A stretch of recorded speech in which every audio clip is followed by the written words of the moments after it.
Hello and welcome.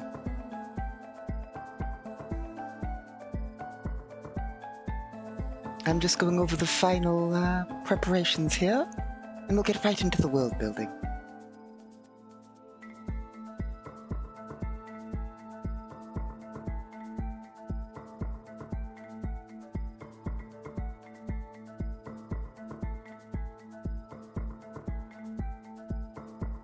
Here we are. Everything appears to be working.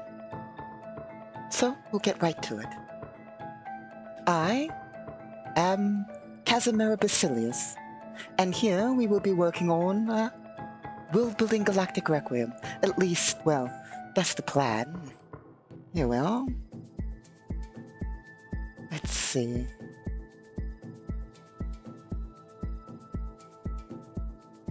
Just making sure everything is working. We are doing this ever so slightly differently this time. So, well, there's a few technical tests and the like. But here we, of course, we will build and work on Galactic Requiem for the most part, which is a sci-fi setting run in tabletop format, in which we also, well, depending on how things go, well, usually, on Sunday, we run Solo Tabletop RPG Sunday, in which we run Galactic Requiem. So, if everything is all set, like I said, things are slightly different this time, so I'm just making sure that everything's working on the technical end. Don't want to accidentally mute myself for the entire stream or something. Here we are.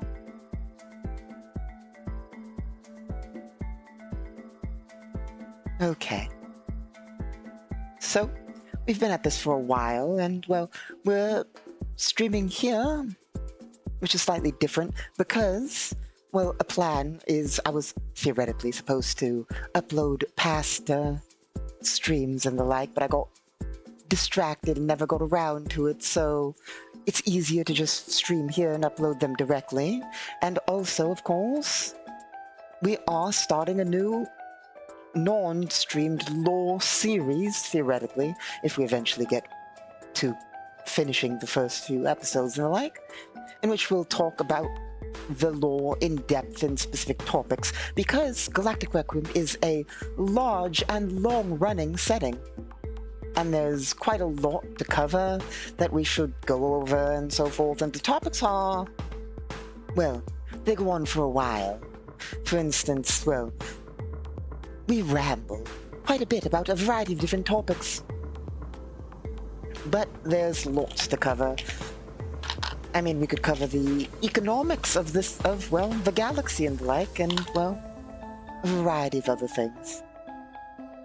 So, I suppose I'm just making sure all of my dice are prepared. You never know when you will need spare dice when running a, or even just talking about a tabletop RPG. So, let's see here.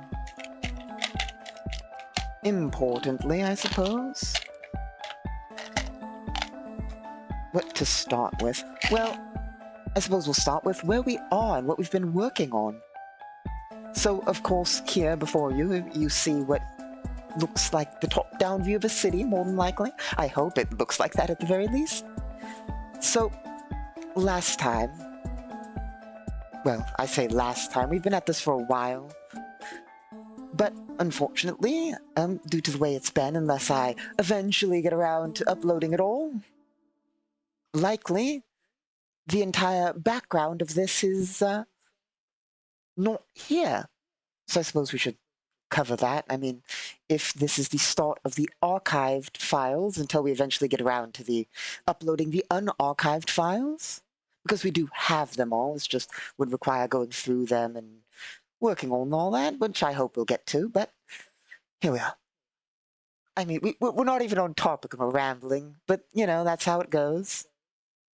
So, let's see whether we can't get to it. Well, I'm Casimir Basilius, your host, Imperial Lord, and well, what's the word I'm looking for? Enjoyer of Elysian media. Elysia being, well, where you all most likely are, or at least all of Elysia. That we would have to get into a lot of lore to explain all that, of course. But in simple terms, all of Elysia is Earth, and we're broadcasting through a multi-dimensional broadcasting device to bring our stream from our galaxy to you. Well, our universe to you, more so than galaxy, but that's neither here nor there. We also broadcast throughout the galaxy. Anyway, where were we? So, we currently are following the adventures of a mercenary known as Juliana Aldis, as she travels through the Terran nations and tries, for the most part, to get revenge. So we follow this mercenary around, and that's what our Solo Sunday follows. I mean, obviously, this isn't our first. As I said before, we've been at this for a while. Our previous person we followed throughout the galaxy, watching through our broadcasting device, was I can't remember the name. Let's see here. Here, we just hope for a second that our files don't explode. Here we are. There are sometimes errors when bringing up files. Here we are. And ideally, that won't occur. It also doesn't help that I have so many Galactic Requiem files open. Here we are.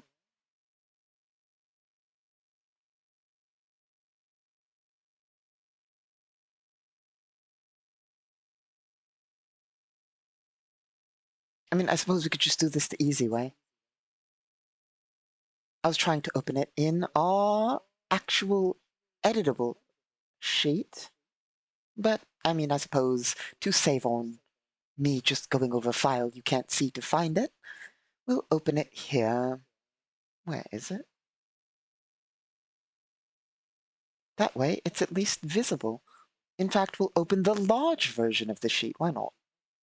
There we go. There, yes, good.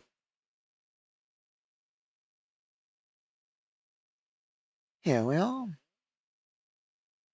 As you can see here are series of notes from what we've done previously. We used to follow, here it is, Eshadon Candido Okoro. Our adventure, our previous adventure at least. But nowadays, after that campaign, sort of, we follow the adventures of Juliana Aldis.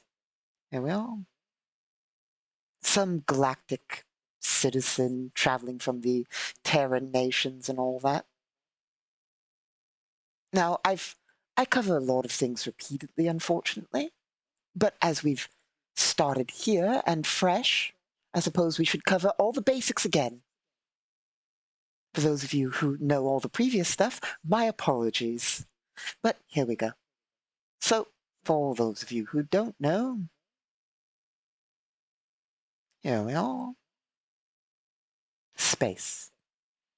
All of this, Galactic Requiem, of course, takes place in, well, this galaxy here.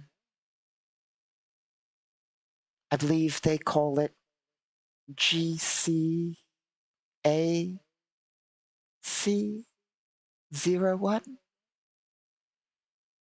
Well, you can't expect me to remember everything off the top. Like, I mean, I have files, I have to search files, I can't remember it all off the top of my head. But I believe it's either, well, there's two versions of it, to be fair. They're basically the same, but there's the reason why that abbreviation is because it's the Galactic Council Astronomical Catalog Galaxy 1 and or the Galactic Standard Astronomical Catalog Galaxy 1. The reason they are exactly the same, except for that one's Galactic Council and one's Galactic Standard, is because the system of language and banking and currency and everything we use to unite the galaxy and the various nations within the galaxy is Galactic Standard. It is the language we speak. it is the currency system. We use Galactic Standard credits, but Galactic Standard credits. It's the currency system, the Galactic Standard banking system, and all that. Of course, every nation has their own subdivision and all that. Nothing is so simple as a unified system. But for galactic commerce and trade and the like, the mostly agreed upon system is known as Galactic Standard. We have the Galactic Standard. What are all they?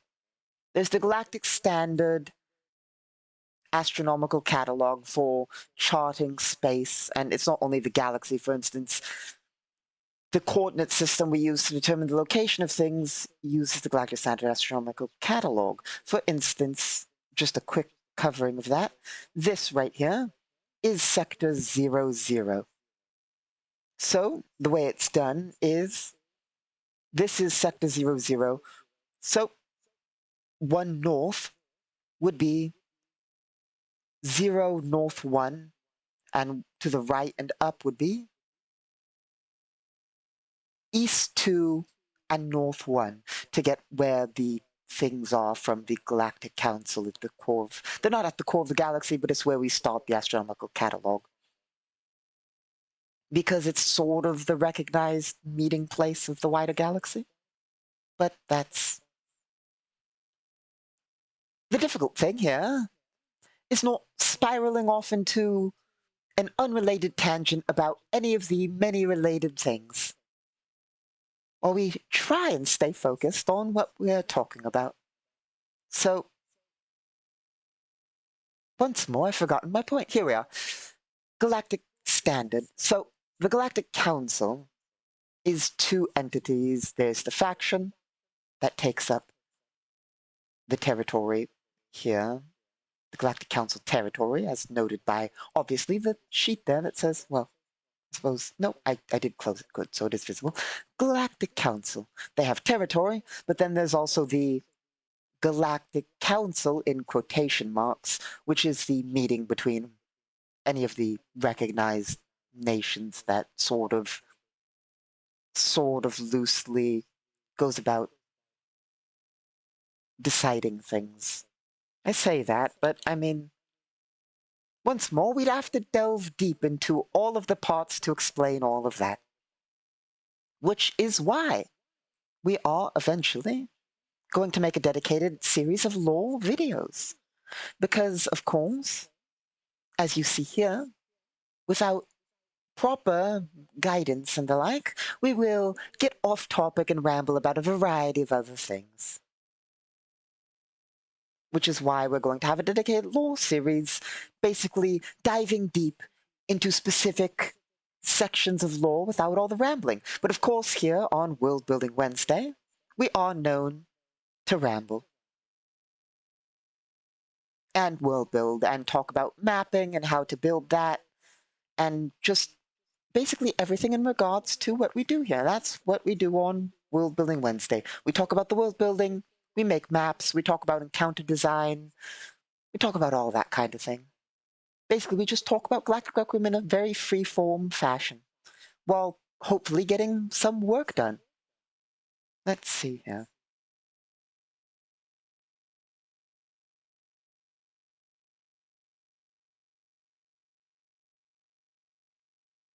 Huh, okay, good. Everything is still working. So, let's see, what else to cover? There is quite a lot.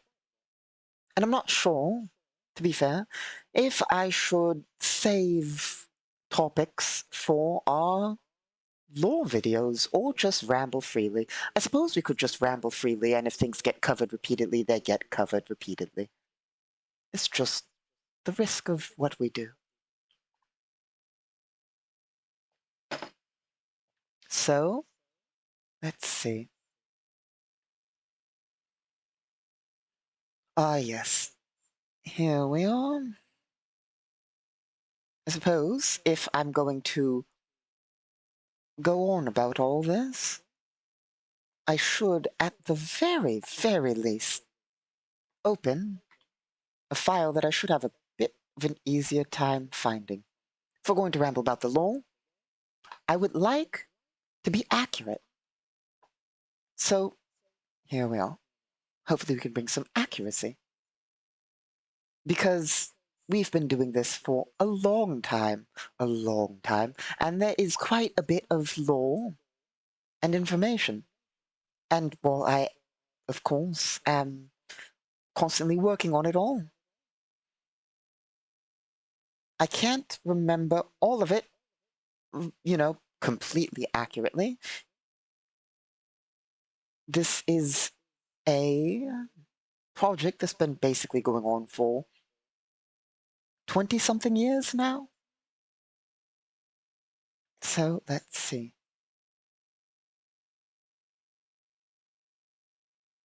Galactic Standard. Here we are.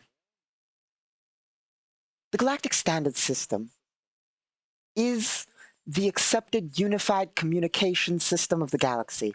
For instance, the language we speak, of course, it's likely being translated for you Elysians out there, is Galactic Standard.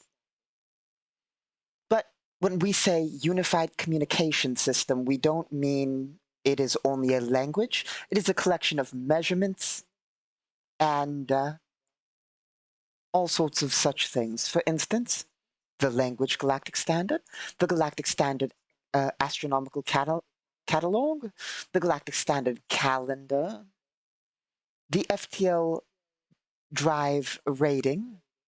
For instance, there's a unified FTL drive rating used throughout the galaxy. Of course, there are different methods of FTL, but there's a standardized method of rating FTL speed and what we consider different layers of FTL, which could be its own entire series getting into FTL. But since we already get, well, no, stay on topic. The Galactic Standard currency system being Galactic Standard credits and more. Those are the very basic, most often used systems of Galactic Standard. When we say measurements, we also do mean distances and all of that. Now, I haven't said it here, but I've said it elsewhere, so we might as well go over it once more. For the most part, we use we've been over this many times before, but yes, we'll go over it. We use a combination of metric and imperial for measuring distances due to an unfortunate circumstance that we find ourselves in.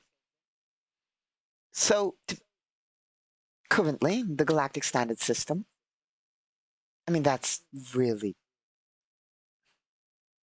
lore-wise, the Galactic Standard System uses metric for the most part.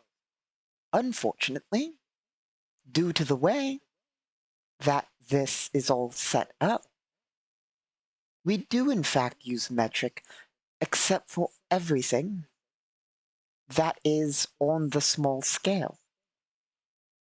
Specifically in regards to anything under a kilometer or a kilometer, however you want to pronounce it, is non-metric.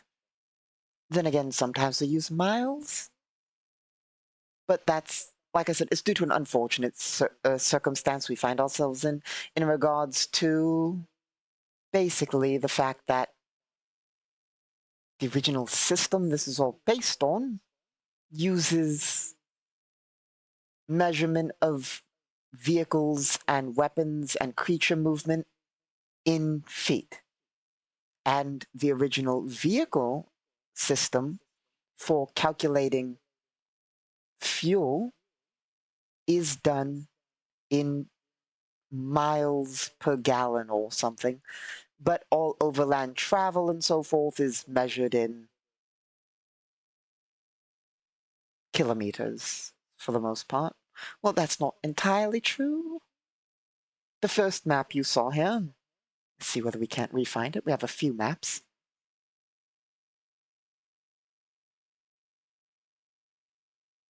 So here we are. We'll start simple.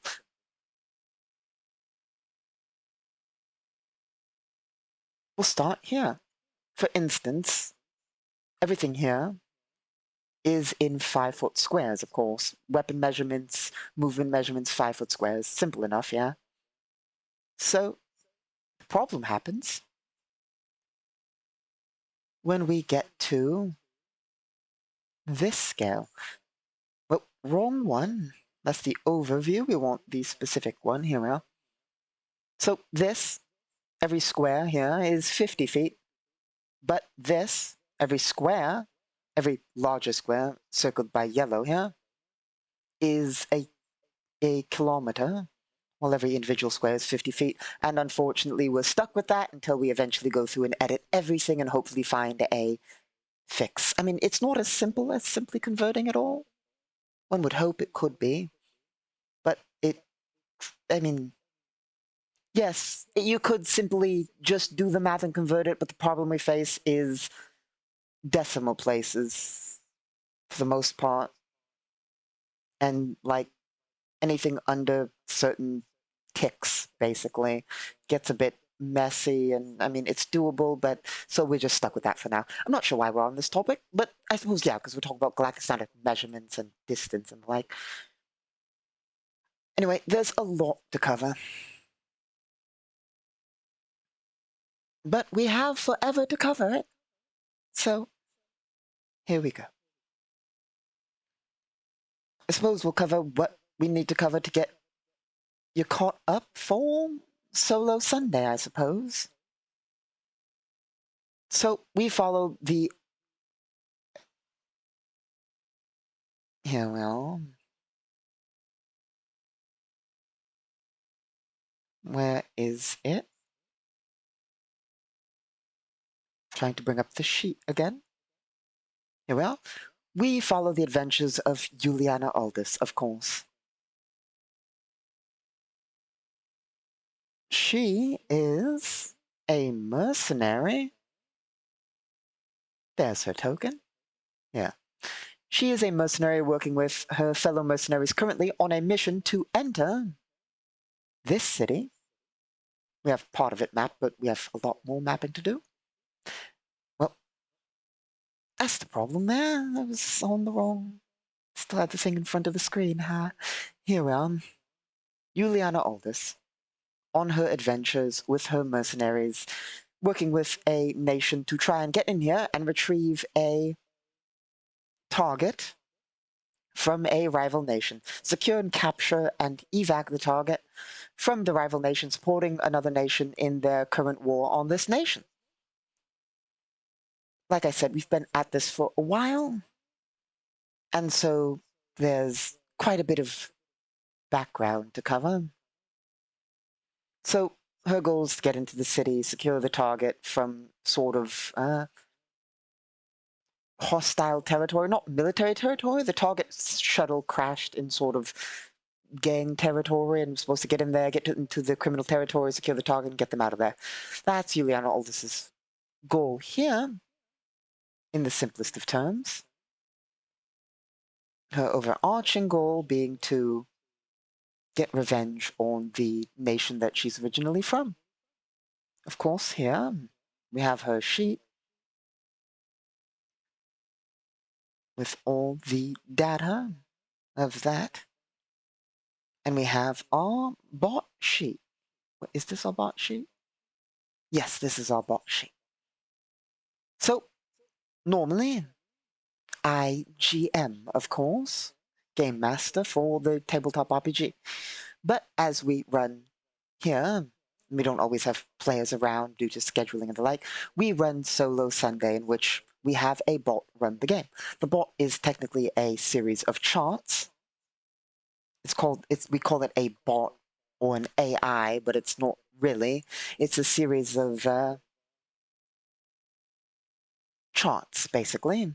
Lists and charts and words and symbols and all that. And we use all of this and interpret them to create situations that we don't have control over, which is real neat because it means we don't need a GM. Meaning, well, usually I GM for players, as we are running solo, that's, if we were GMing, we'd know what would happen. We'd create the encounters. But as a bot runs it, we don't. It literally decides everything. And you'll eventually see how that works when we run it. But basically, it's a lot of asking yes and no questions, rolling dice on charts, and using symbols to interpret. You can see an example of that if I scroll up here. So for instance, when using the bot, we of course look at the situation our character is in, and we get words, symbols, feelings, and whatever, and we interpret them to the situation. For instance, open goals are words. So obviously this we already interpreted, but for an example, let's say we have to have the entire point of it is you have interpretation. So let's say Juliana Aldous has just entered a room, and we rolled up these things. Open goals. She's entering a room searching for facts about a target.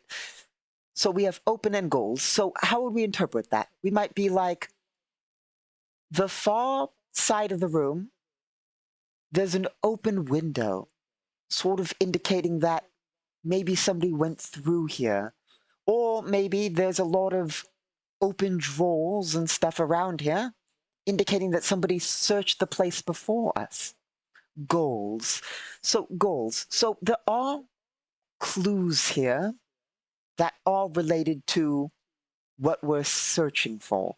The facts that we need are here. The goals are here. So we can interpret it in that way, but it disfavors the thread. As it disfavors the thread, just because it says goals are here doesn't mean that we get the goals. So what we would do here is we would, of course, make a check with our dice. Of course, we wouldn't roll our physical dice for obviously fairness sake, for the most part, unless we're doing something that involves using charts. We roll with the dice roller you see right behind me here. So basically what we would do, I'm not going to, it takes a while to swatch between things, so I'm just going to roll my physical dice.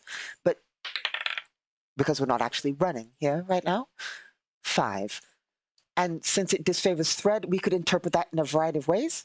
We'd, of course, interpret it before we'd roll, but we could interpret disfavors thread as, for instance, disfavors thread could mean that the skill check we're going to make to search for our clues is harder, as it's disfavoring our thread. Or we could interpret that as the clues are lies. The thread is the thing we follow. So disfavors thread could mean even if we get the clues, they are lies. But we wouldn't know how or why they're lies, or what's actually wrong about it. So we wouldn't fully know what part of what we get information-wise is true or not. And let's say the information that we got, well, there's a chart we have that generates symbols. Here we are.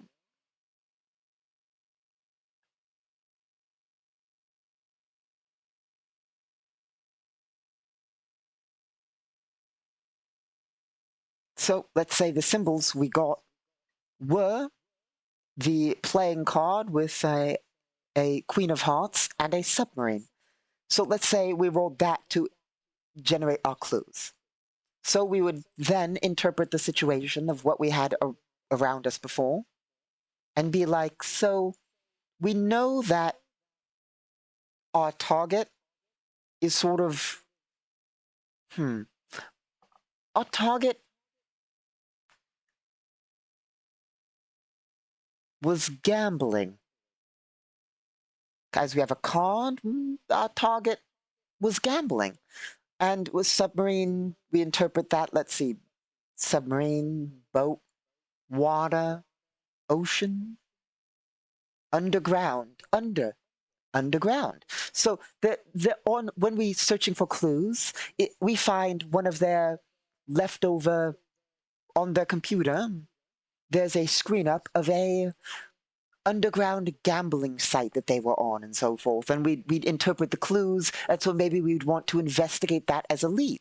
And basically we don't know where the bot will basically take us, where the charts will take us, what we call it the bot or AI or whatever you want to call it. But basically, we go through and interpret and generate the world around us so we don't know how things will go.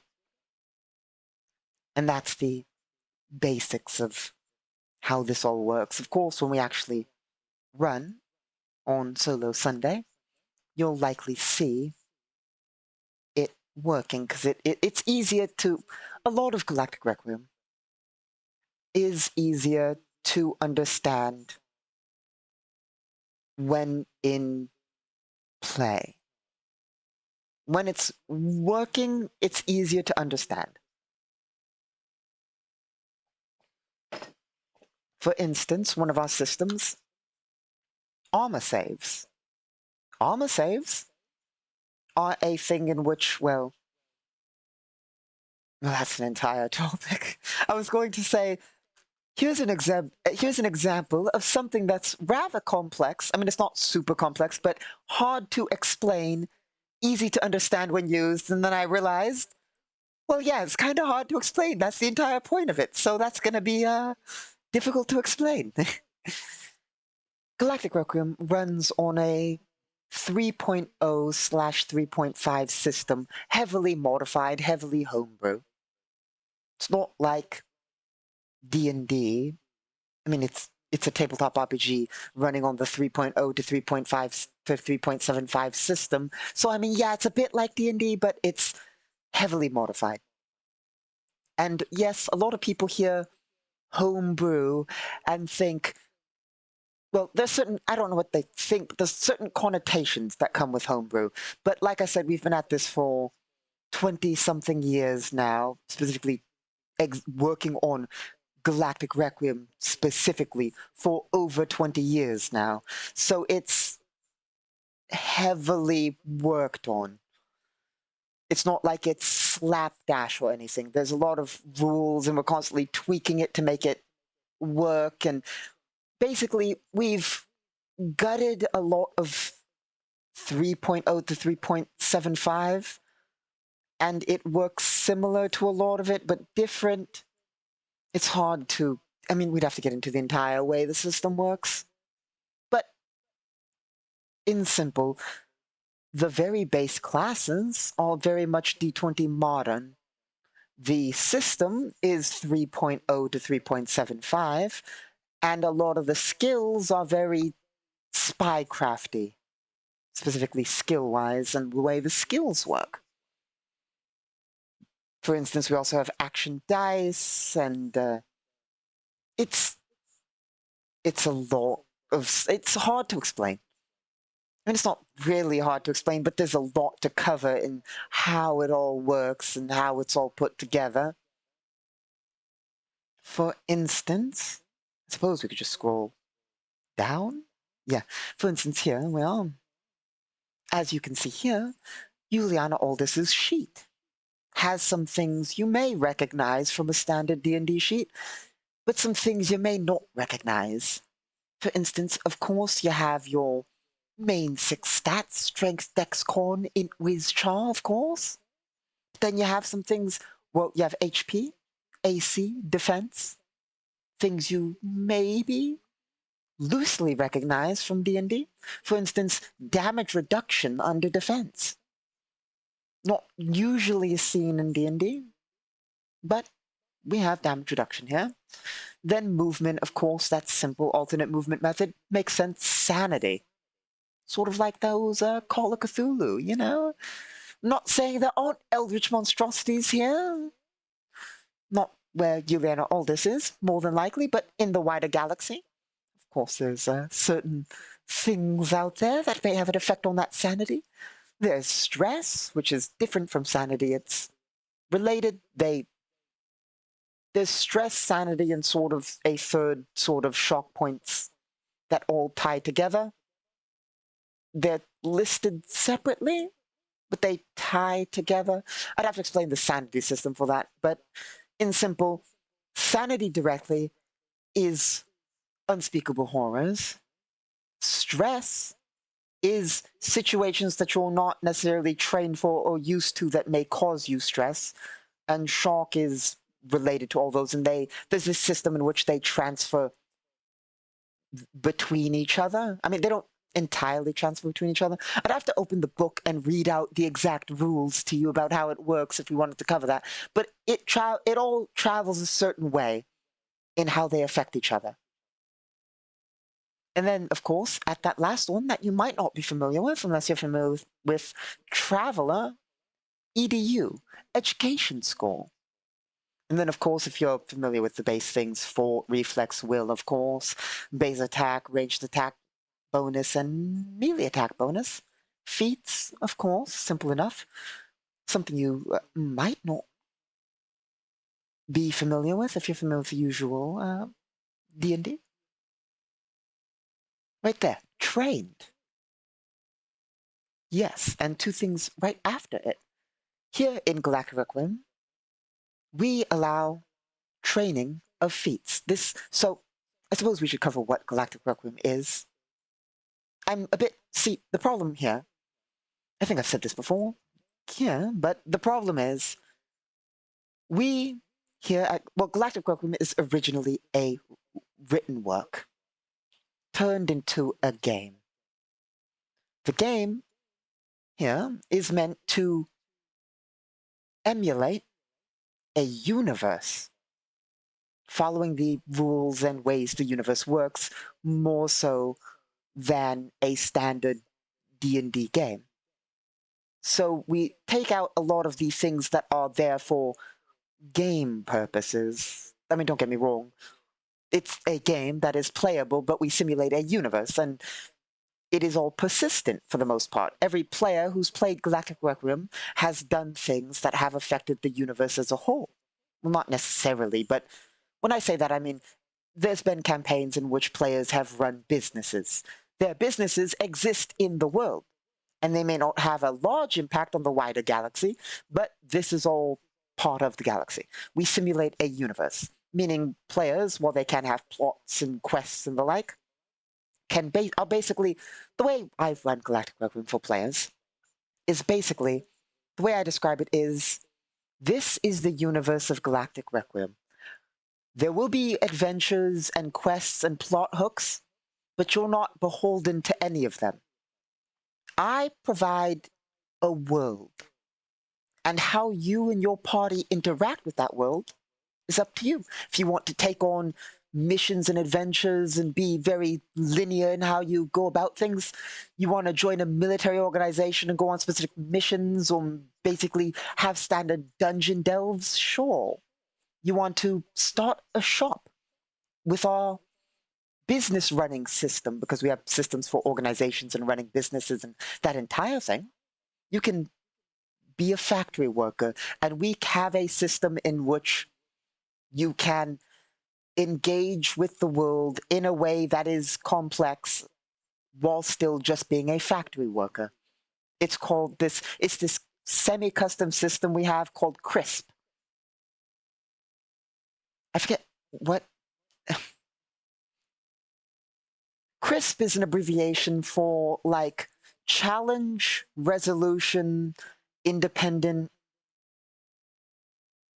system parameters or something. It's been a while, but it's this system that allows you to basically treat anything as an encounter.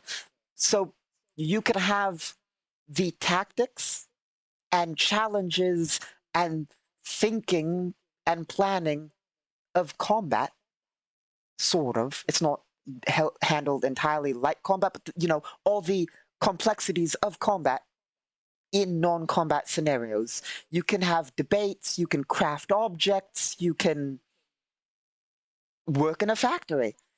And there's a system that makes it similar to, not similar in, similar to, but with as much tactics and resolution and all that as combat.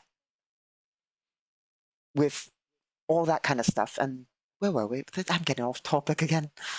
Then again, I'm trying to sort of recover everything, as this is, I don't know when I'll get around to uploading all the old stuff, but also trying not to get too in-depth into every topic, because if we do upload the old stuff, it'll be covered repeatedly. But I suppose, we might as well just go into everything. Here we are. So, the so yes, we simulate a world here. So I remember why we're on that topic because feats, unlike standard D&D, is and skills are technically trainable. You're not limited to your amount other than time. Now, for the longest time, this is mostly, I'm not sure if I've covered it at all before, but this is mostly between talks with the honorary co-creators of Galactic Requiem in regards to levels. We've always had a problem with experience. Well, not all of us, but there's always been the question of experience and levels and how to simulate a world if you have levels, because it doesn't make full sense. And that's a long running debate we've had for probably years now as to whether to get rid of levels and classes. But we have levels and classes because it's the easiest way to go about it. But you can train feats and skills and the like. And, well, what else to cover? What's not standard? Here we are. Sanity education, training feats and skills. Oh yeah, the skills you might not, I mean, a lot of the feats you wouldn't know, that some of them are from D20 modern-ish, and some of them are custom, and there's a lot of feats. And then of course there's skills, which are here, each skill being a broad category. You might not be familiar with these skills. And then we have, of course, inventory. I mean, of course, you're not going to be familiar with any of the equipment, but we have an entire series of equipment and items and stuff and vehicles, and we have rules for those, of course. Here we are, the next section of basic rules that might not be entirely simple. Action dice, which is what you can use to alter the world a little bit. Favor, which only applies when GM bot is running. Basically, it allows us to influence the bot in how we go about the world. Basically, if the bot, let's say we make a roll for yes or no or something to say, do we find this in this room? More so an accurate question to ask the bot is the door locked? Yes or no? And let's say, so anything above 11 or above is usually a yes, and anything below is usually a no. And there's this way we go about it. We'll cover it when it's Solo Sunday. But basically, let's say we've got 10. We ask, is the door locked? And we get, sorry, let's say we get 11. Is the door locked? 11 is yes, so the door is locked, but we don't want it to be locked, and we have 1 of 6 favor. We could spend that favor to alter that by 1 point, and we can alter it up or down. So we could drop it by 1 point to 8, making it no, allowing us to have the door be unlocked, and we can only expend 2 favor on any one thing, etc., etc. Now over here, you might see EP and level 0. That is energy points and level 0 energy points for casters. Because our character here is a caster. A caster is in simple terms, magic user. Well, the casters, they can cast psionic, magic, arcane, divine. There's lots of, we'd have to get into the entire system of casting to cover all of that. But needless to say, it's magic. Our character knows a little bit of magic. And of course, the kit of survival, which is just a kit our character picked up, should be under inventory, but it's listed separately because it's a large block of text. Of course, here, you see Juliana Aldous level 5 and then all this repeated information. That's because, well, let's go back up. We'll cover that in just a second. Here we are. The reason I'm going back up is because there's one other thing to cover here. HP, 23 out of 23. The reason for that is, unlike standard D&D and all that, HP is calculated not based on con per level or class per roll with this class has a D8 in this class. No, no, no. HP here is your constitution score, 15. And then your class gives you a flat 1, 2, 3, or 4, depending on its normal die, per level after first. So being an average NPC class, that is 2 HP for every level after first. 15, then 17. Making sure I got it right. Yeah, 23. That's how we arrive at 23 HP. Also, just so it's not a shock when we get to it, Constitution also represents massive damage. We have a massive damage system that works slightly differently than the base massive damage system you might be used to, in which you can take injuries if it exceeds half of your Constitution or more. If it exceeds your entire Constitution, you do save or die.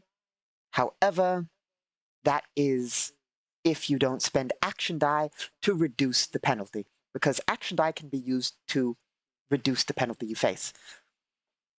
Action die are regained unlike action points, which you might be familiar with if you play D20 Modern. Action die replenish every day and can be awarded or gained or acquired in a variety of ways.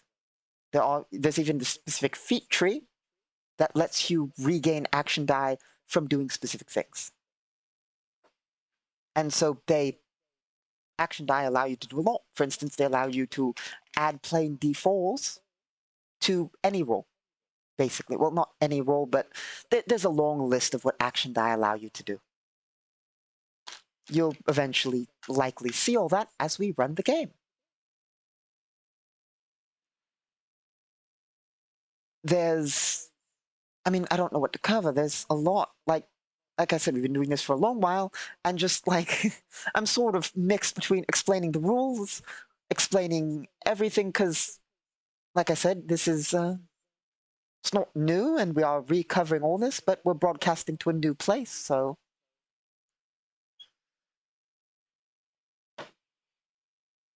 It's kind of up in the air as to what to cover and what not to. Oh yeah, I remember. We're going to talk about this. This here, just covering the very basics, so when we do get to Solo Sunday, you at least might know a little bit of what's going on. This here, while it looks like a cut-down character sheet, is just that. It is, however, not a plain character sheet. It is for hacking. Welcome to the datanet. Of course, this is a sci-fi setting. So we have hacking and the like. Of course, you might see my datapad right here in front of my eye. I have a visual display datapad, but a datapad is a chip. Well, there's physical, mine's not even physical, but there's physical computer datapads, what we call computers for the most part. But often, most people have what are called neural datapads. A neural datapad is implanted in your brain. And, well, you can hack with a non-neural datapad, but neural datapads make it easier, actions-wise, for hacking and so forth. There's an entire thing we'd have to get into for that. But needless to say, this is a hacking sheet. HP being 13 out of 13 because it's based on computer use and all that. And every stat and thing is different and based on that. Computers have different programs that they can load up, which have power ratings, and those programs have effects that allow you to do greater effects to certain things. For instance, control programs, protection programs, anti-personnel programs, anti-program programs, and all of that.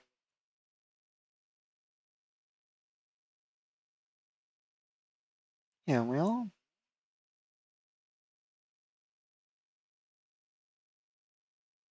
Okay.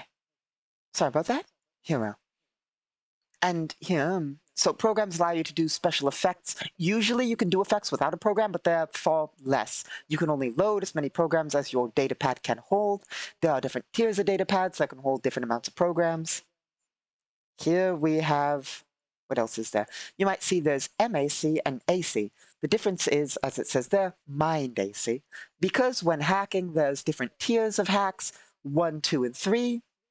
A tier 1 hack is just against the standard AC. A tier 2 hack is against Mind AC. And a tier 3 hack is the most devastating tier of hack and is done if your HP is 0. There are rules for auto disconnecting if your HP is damaged, and there's an entire... We'd have to cover the entire system involving the hacking rules to cover all of that. But we're just covering the basics, and that's what you need to know for that. The higher the tier of hack, the more powerful the effect. Here you see caster stuff. Casting is not like normal D&D.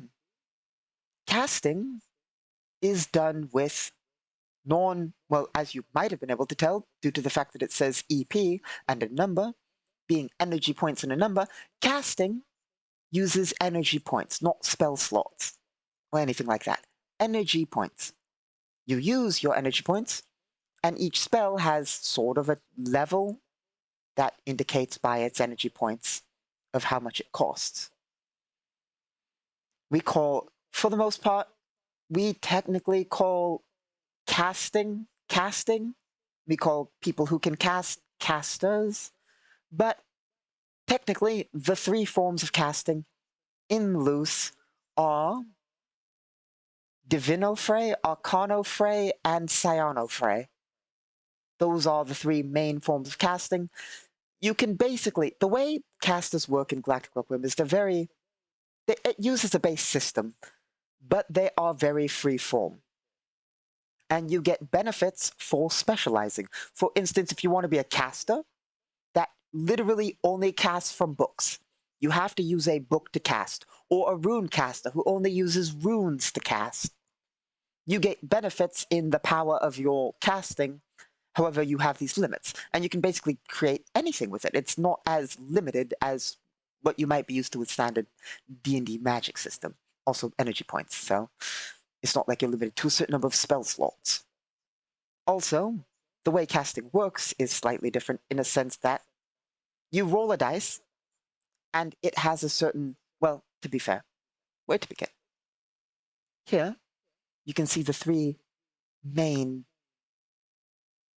sections of casting. Technically, there's a few more than 3, but there's 3 basic things to cast a spell.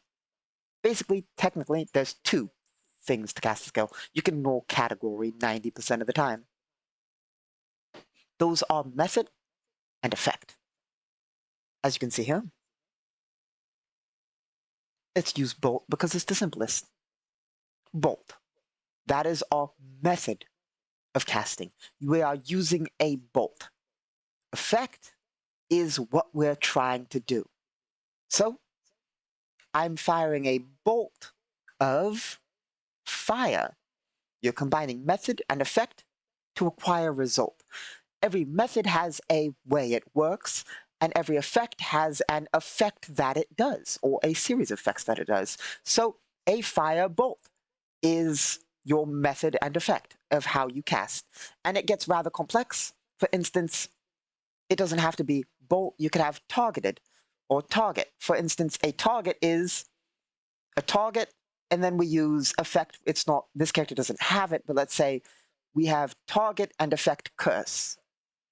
We can curse the target with blindness and so forth. And it's very open in how you go about magic. Of course, there's different DCs that need to be met to do it, meaning you make a check of your arcane or divine skill, science arcane and science divine, to acquire the result that you're trying to achieve. But it's very much open to how you achieve the result. And there's difficulty in casting spells that you don't have memorized. For instance, Juliana Aldis could basically cast, let's see here,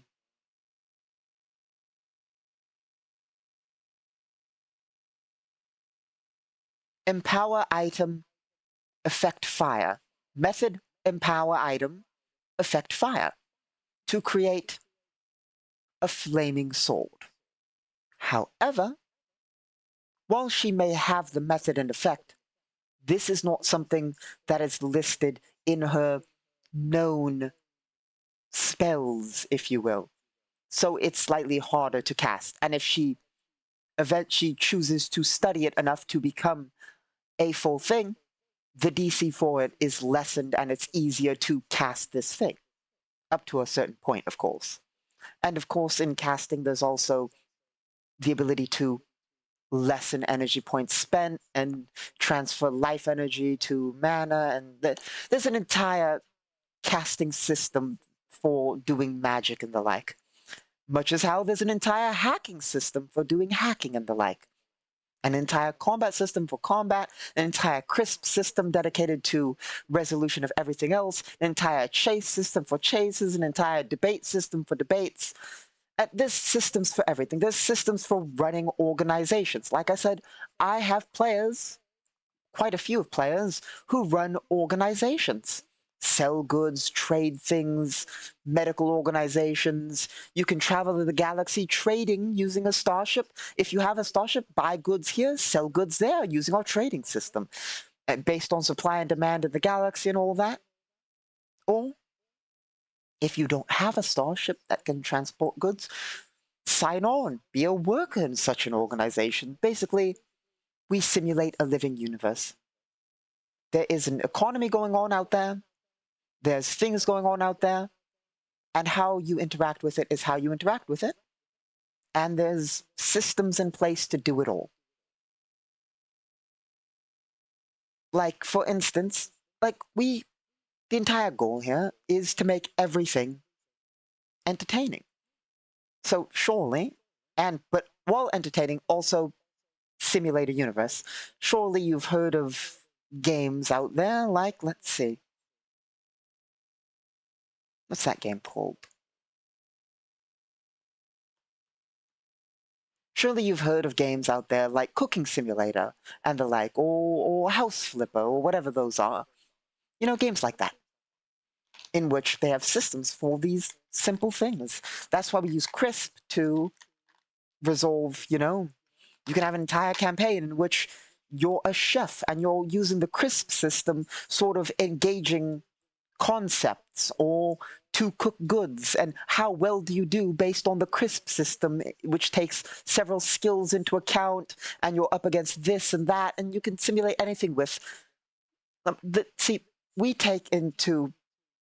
like to view the world in a sense that, if done right, anything can be entertaining. And so we have systems to facilitate the ability to make all of this entertaining. Hopefully entertaining for the most part.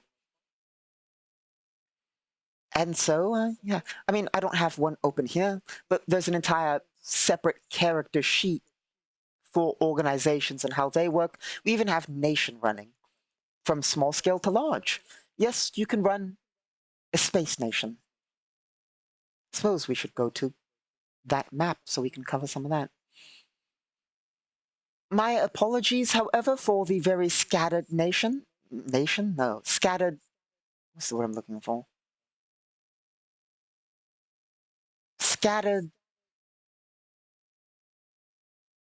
everything here, as we're covering a variety of things. I'm just trying to, probably poorly, get you caught up on how all of this works. So when we jump into Solo Sunday, there's at least a record up here of how, at least the very basics. Of course, on later World Building Wednesdays and Miscellaneous Fridays, we'll go far more in depth on how this all works. And on our In Progress Lore series, which is not so much a stream, but a series of lore videos, we'll cover a lot of that. And we'll also cover a lot of the lore on World Building Wednesday. Here we are. Let's see whether we can open up the... Here we are. So this, the one you saw previously, this is what we call civilized space. It may be blinding, but that's because we have a grid up here, but there's civilized space. Technically, the galaxy is a lot larger than civilized space, and there is stuff out there. I believe the galaxy is 200,000 light years by 200,000 light years. And there is stuff out there. There's currently a campaign going on in the distant southern frontier.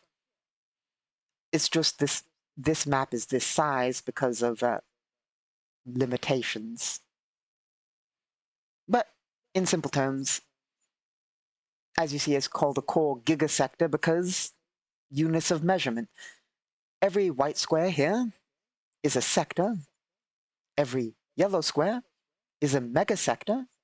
And every, well, this whole thing is a gigasector. But we call it the core one. It's civilized space. But here, as you see, we zoom in. We used to forever ago have a map that was 1-to-1 scale light year to thing for the entire galaxy. We'd have to re-import the map to bring it up, but it's out there. As you see here, as we zoom in here, the council sector. This is what you would see of a system sector, a sector map. A sector map being every orange, not orange, colors are hard, purple square being a light year. Well, a system occupied, a system with stuff in it, every square equivalent being a light year. One of these, I believe, equating 15 light years, and that being a subsector. We're about to swap to get you a better view of that. There we are. So this entire yellow square here, this series of them, is what you would find as every one of these white squares here, as you can see here, constitutes a sector. Every sector is split up into 10 subsectors. Yep, 10 subsectors. Every subsector is split up into 15 light years, which is why I was hesitant there, trying to remember the measurements. So yes, every subsector split up into 15 light years. Every light year being a light year. Well, I don't know what to say about that. And every system being a purple marked light year. As you see, as I remove the grid, the blue lines being FTL lanes. We will have to cover FTL here someday. But FTL lanes are safe FTL routes. It is possible to FTL between two non-laned objects, but that is risky and gets... There's a significant % chance you could cease being part of reality. And by that I mean literally. There's a significant chance that you will be lost to FTL, or your ship will take damage, or just bad things happen. So you usually travel on pre-designated FTL lanes to get from point A to point B, because lots of people don't want to risk a not insignificant % chance of simply not existing because you decided to FTL on a non-mapped route and hit some sort of unstable FTL field and literally vaporized out of existence.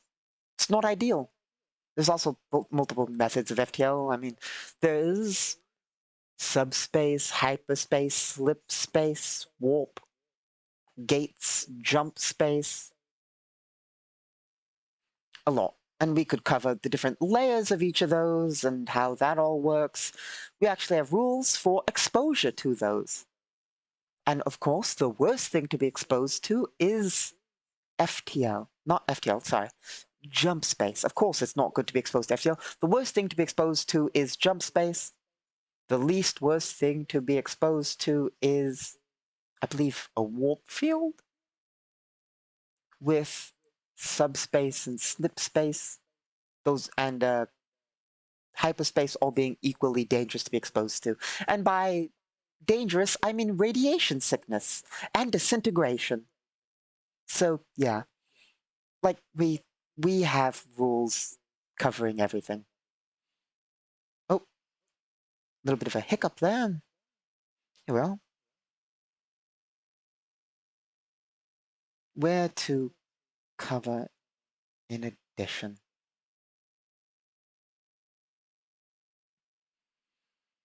There's a lot to cover, which is why we're having our law series. So we don't ramble and get distracted like this. Um, yeah,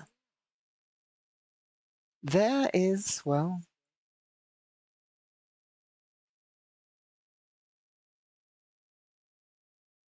I mean, there's a lot to cover. I keep saying that, but I mean, we're skimming the surface of like 50 different things here.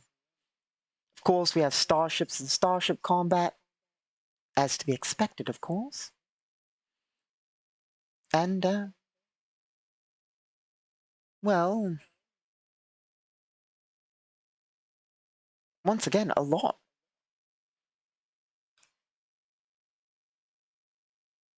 I just, I feel like a lot of what we're going to cover is better saved for the lore series. Because that will be more unified and non-rambly. And if there's something specific that needs to be covered, it would be in that specific thing's video, you know? So I suppose we'll talk more about the rules then, if anything. So, a lot of, well, let's see, what else is there to cover rules-wise?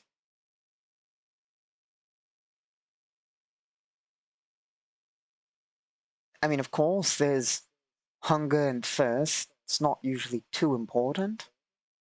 We explained how the bot works. Well, I mean, here on Worldbuilding Wednesdays, we will also cover things such as tips for mapping and world building and all of that. We'll cover stuff like that too. Don't you worry. We'll cover a lot of different things. Hmm.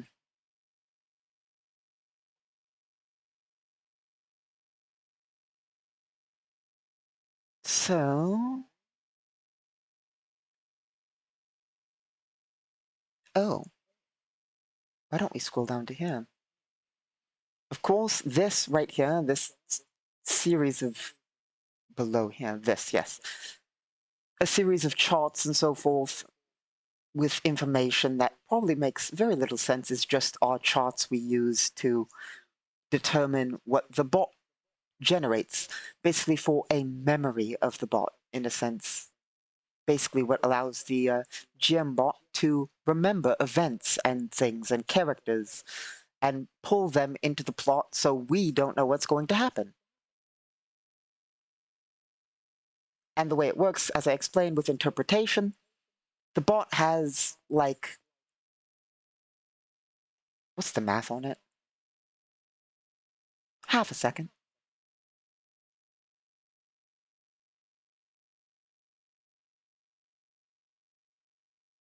The bot has like over 10,000 words and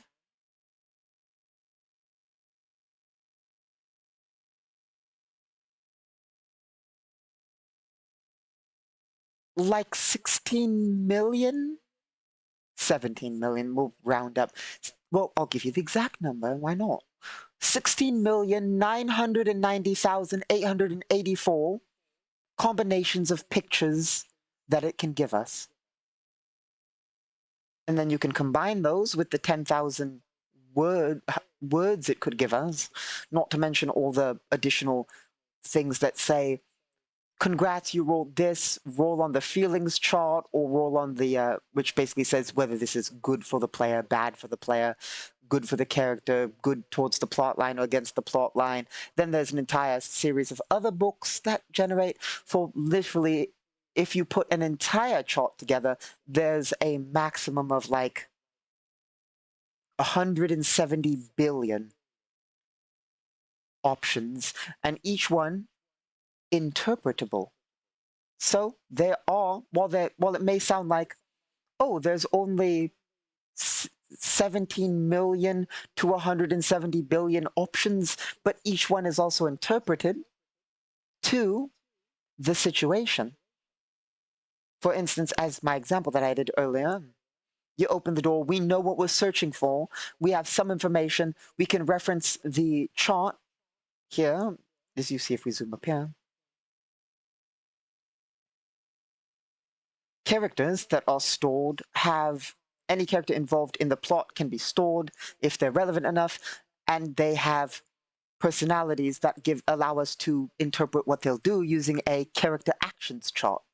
But basically, they have all sorts of information they have on them, and if it's involving a character or a location or literally anything, we can then interpret basically to have practically infinite options in what the bot allows us to generate.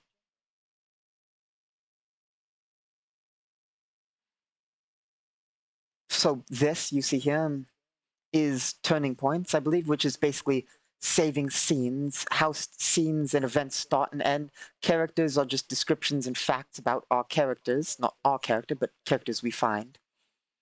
Then below that, we have threads and plot lines, loose ends we've left behind, themes to cover, chaos level of how chaotic the charts are going to be, clocks, which are when things are ticking down and the like, the themes of the campaign, which are ordered for generating the entire turning points, which generate all plot lines, which allow the bot to generate all the things, and then our stored characters and concepts.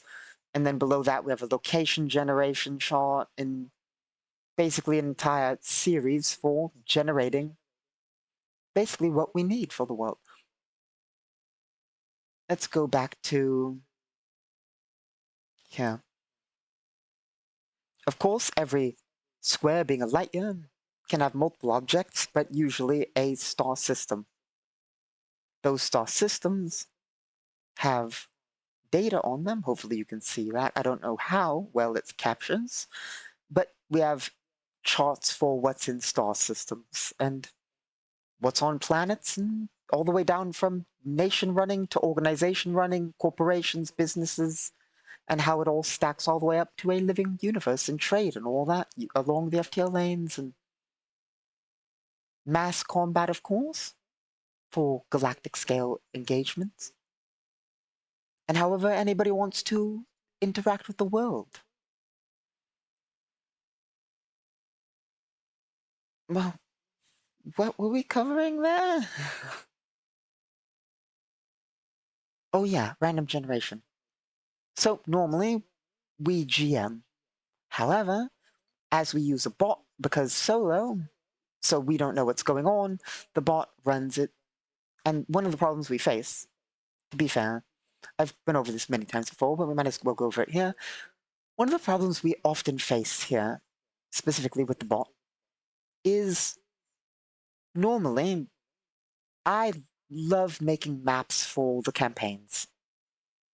Huge maps with lots of details and situations and all that, when I have time, that is. But the problem we face with randomly generated bot campaign, I say randomly generated, I mean, we aren't GMing it, but we do decide what happens so it makes sense. If that makes sense, like, we don't make the situation. The bot could say, you're captured. The bot could literally say, you're captured, or the room explodes and you can't go in there, or the bot literally determines the situation. The bot takes the place of a GM, guided-ish by us. So, the problem with a bot-based campaign is mapping takes a lot of time and effort. To make a complex map takes a lot of time and effort. And we never know if the bot will let us stay anywhere. Of course, we can influence the bot, but the question we always face is, how much do we want to influence the bot? Because we could, I mean, it's not like we couldn't just ignore what the bot says. I mean, we'll get to that in half a second longer.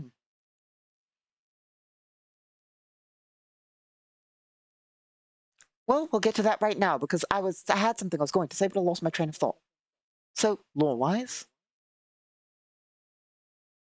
of course, as I said before, am Casimir Basilius, Imperial Lord. The Empire being one of the factions here. Here I am on board my starship. Lore-wise, I suppose we should cover that. The bot, and the reason we're talking so meta here, the device sitting before me is a rather restricted, rather illegal, multidimensional device. The bot that we're talking about, the GM bot, is a fate-altering machine, if you will. The device sitting before me here allows us to alter the fate of the universe. So, yes, technically we have the power to modify the bot as it sits here before us. However, there are risks involved, lore-wise, involving how to do that. Also, to be fair, I'm not Juliana Aldous. I'm Casimir Basilius. Juliana Aldous is the person we use this device to watch. Here we are. Let's go back over to her. Where is she?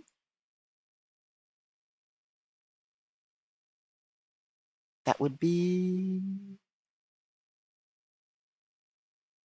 Here we are. This is Juliana Aldous.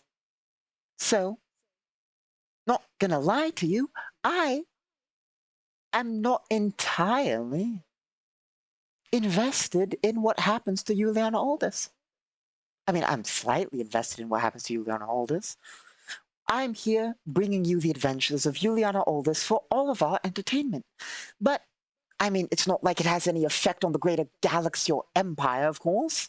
So, I mean, for all I personally care, Juliana Aldous can go and probably get shot. I mean, like, you know, that's a possibility. It's not like it affects the wider galaxy. It's not like the Empire has anything riding on that. I mean, I am rooting for her to succeed, but I'm not rooting for her to succeed enough to alter fate for her, you know? I mean, there's certain... So, also, to be fair, lore-wise, there is things we can't alter. The device sitting before me that I showed you allows us to essentially assume the role of GM and or assume the role of the bot.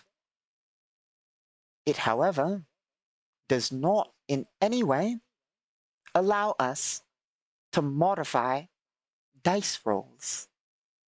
Other than the ability, well, that's not entirely true because the way the system works is the GM technically has world action die, and world action die can be used to modify the roles of NPCs or players by boosting them using action die, standard action die things. So technically we can, but we are limited in the amount of control we have. A dice roll is a dice roll, and for the most part, we have no say over what happens over a dice roll. Not that we would modify anything for some nobody out in the Terran nations that has no effect on the wider galaxy, because I am not the highest level person in the Empire, and altering fate and altering the universe is generally frowned upon. Crazy, that. So we limit our use of the device. I don't think we've used it thus far at all, but I am tempted to use it. The reason I bring this all up is because I'm tempted to use it to make sure that Juliana Aldous stays in this city for a while. Because I kind of want to map out this entire city and watch her have some adventures in the city without the bot forcing us out of the city. That way we can actually have some detailed maps. I suppose we should also cover that. The reason I keep going on about that is I've said it many times before on my previous streams, but since we're doing the first stream here, we might as well cover it. I don't reuse maps. Ever. Well, that's not entirely true. If there is a location you revisit, I will reuse a map. For instance, let's say you go to the exact same casino. It will be fully within law, unless the place is renovated, to reuse that map, because it is the exact same place. Now, also, a prefabricated structure, that is acceptable. Multiple copies of a prefabricated structure allowed to reuse. Same starship class and design of starship on the inside, allowed to be reused.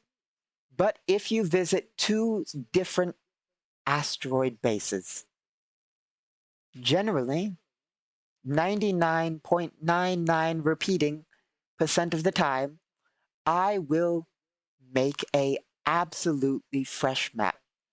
I believe in every place being its own distinct place, which is ridiculous when it comes to mapping and preparing maps for players, because if players don't visit a place, I don't use that map. And since we run throughout a galaxy, it can be unlikely, and since we run in a way, as I described, that we let players interact with the world how they wish, there are maps that I've spent hours and hours and hours making that players have never seen and have never been used because the places have never been revisited. And as I don't reuse maps, I do use prefabricated sections, but I don't reuse maps. So, obviously, that's why there's a debate that I face of whether to go heavy on mapping with the bot or not. Because if the bot says go somewhere else, was it worth mapping out this entire thing for hours if the bot's going to send us elsewhere? Which is why I think I want to go over a bunch of mapping stuff for like a series on talking about that. But without having to, you know, waste all the work.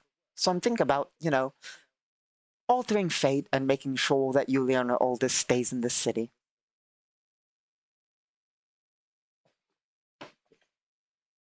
Anyway, so that's that. What else is there to cover? Now, this isn't how we usually, I mean, other than we do ramble off topic a lot. But usually we're a lot more structured in our streams. And since this is our first time streaming here, I just kind of wanted to make sure that everything was covered. That way, as I haven't really uploaded much of the previous stuff, you won't be completely lost as we get into the actual stuff up ahead. Of course, we will have more in-depth world building Wednesdays. We do a lot of actual making of maps, talking about encounter design, talking about the world, talking about the lore, actually world building and adding to the lore. And then on solo Sundays, we often actually run solo game. On miscellaneous Fridays, we used to play video games, but I have trouble with lag with those. So we might do some, but also I don't really, I mean, we might do a few. The entire point of miscellaneous Fridays doing miscellaneous things, which could be world building, could be anything. But we've mostly been playing games on miscellaneous Friday, so we might still do some of that, but to a lesser extent. I far more enjoy other stuff. Then again, on miscellaneous Wednesday, we might just ramble about Elysian topics. I'm not used to Elysian media, but, you know, we might as well talk about all sorts of things. Movies, shows. I'm new to all your Elysian media, of course. But, you know, we might talk about some of that, have a good time. We'll do whatever. That's why it's Miscellaneous Friday. My point is, if you're used to my previous stuff, we might cut back on video games on Miscellaneous Friday. We might still do some, but who knows? But we'll still do Miscellaneous Friday. I've been a bit on and off in my schedule recently, but that's because of Imperial business. Hopefully we'll get back to it. And I look forward to all the stuff here. I'm thinking about switching fully over to here. Mostly because, I mean, honestly, mostly because often I just feel like I want to create a lore series in which that I specifically have videos dedicated to specific portions of the lore, but also I tried to keep up a schedule of uploading to archive all of my streams, but I kind of got I just never have the time to go over it. So I just thinking that it would be easier to stream here and then just immediately upload the stream as opposed to having to go through an entire process of it. Because I want a lot of my stuff to be here for archived stuff. We also have a lot of other projects in the works. Don't get me wrong, we have a lot of projects in the works. But we'll get to those eventually. We are almost always working on Galactic Requiem, the rules, the lore, all of the stuff, maps for our players, and we run a lot of campaigns, so we have a lot to cover. And we'll have stories. We'll actually probably tell some of our stories. We'll have Worldbuilding Wednesdays, in which we'll do. Look, we have a lot planned. We have a lot planned, and I'm glad that I just feel like now that we're uploading here, I'll get more used to uploading here, and we'll get right into all of our plans and get to work with all the various things we have planned. But since this is already so off topic and rambly, I think we will call it here for the day. And next time, we'll be more focused in what we're doing and be a bit less rambly. I do kind of want to cut it here because we've covered so much separate and random that it doesn't feel like it would be productive to add any specific things on at the end, because we can't really get into working on maps here after having an hour and a half of unrelated rambling on like 50 different things. So our other videos and streams will be far more dedicated to specific things. But this is our first, and we're just catching everybody up on how everything is. So thank you all for stopping by. I hope you enjoyed. I hope to improve the quality of all this. And thank you all.